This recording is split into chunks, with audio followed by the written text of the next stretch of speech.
Hey, it's Jeremy with Strength in Numbers. Vacations are one of the top things people underestimate the cost for. So I'm going to walk you today through 4 areas that you need to be planning for to make sure the vacation cost doesn't follow you home.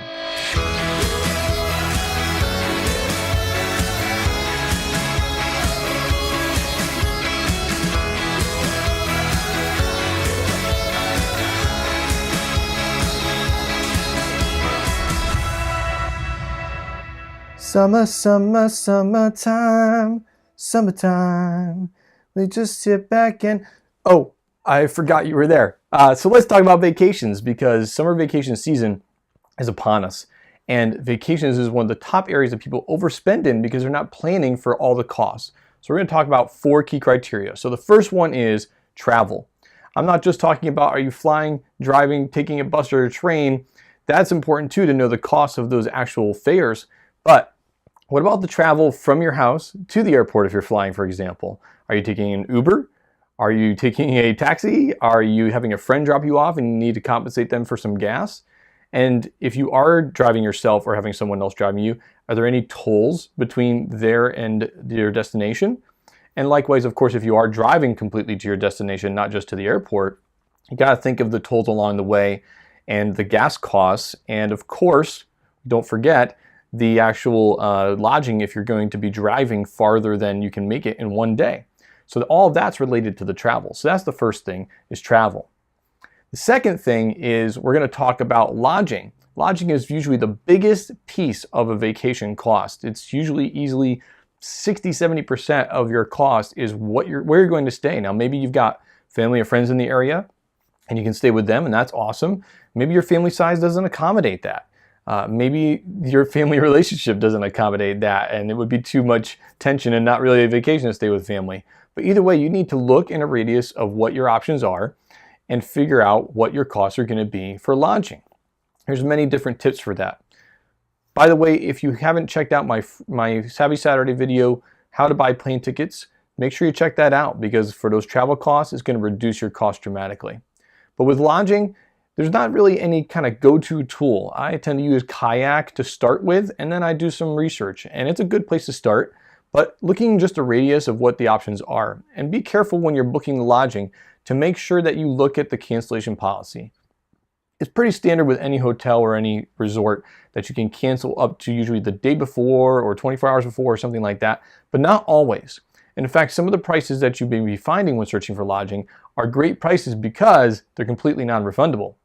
And the moment that you pay, they're going to take the money right then instead of when you check out and things like that. So just make sure you read the fine print. There are a lot of great deals out there. Again, the majority of them are going to have a standard cancellation policy that we're usually most likely used to.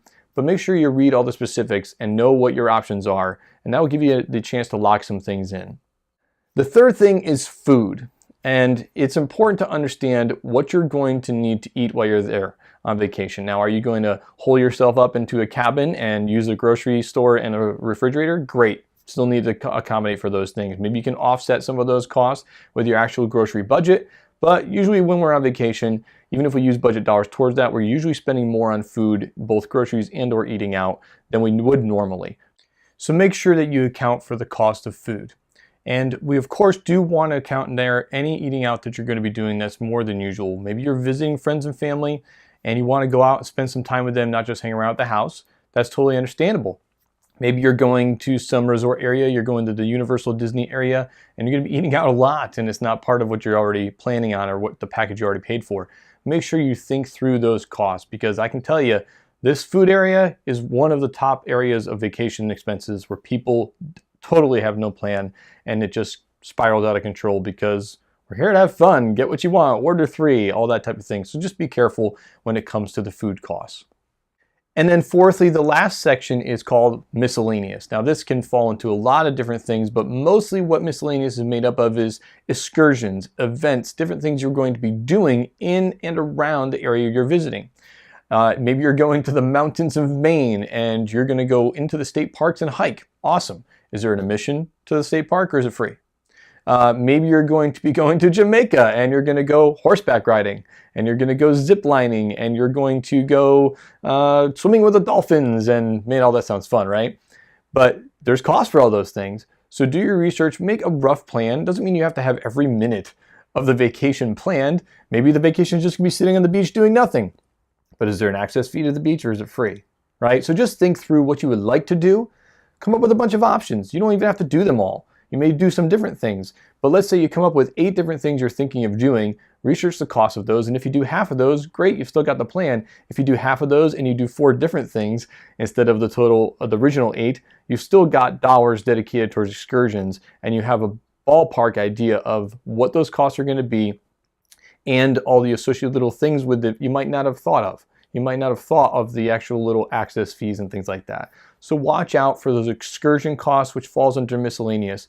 Another thing that falls under miscellaneous is a rental car. You may or may not need to get one, but be prepared for the cost of the rental car. And the best way to do this, because it's like a hotel where usually you can cancel it the day before, but again, watch out for the fine print, is to just get the best rental car reservation you can find and then go to autoslash.com and put that reservation into their system, create a free account with them, and then they will watch for that price to drop and notify you. And you'll get an email from AutoSlash and it'll say, we found a lower rate than yours. Do you want to take it? All you do is respond yes. They book it for you. Then you go and manually cancel the last one that you had done manually, that very first reservation. And from then on, now that you've got one that AutoSlash is set up for you, they will continue to monitor that as the time goes on and on and on. And every single time that it drops, they will automatically cancel the old one, book the new one over and over again as many times as it takes to get that rental car reservation as cheap as possible. So watch out for that tool, those costs, and make sure that you use that tool. It's a great tool. The rental car I had when we went to Disney was almost $400. By the time I got there, months later, it was 220 bucks. So you can't beat that. So make sure you think through the cost of the rental car and you use that tool to help you save on the rental car costs. The other miscellaneous things really depend on the type of vacation you're taking. So just think through what those things are going to be. Talk to someone you know who's been in that area. Talk to a travel agent potentially and get some research done as to what it takes. This has been Jeremy with Strength in Numbers. I hope this has been helpful information for you.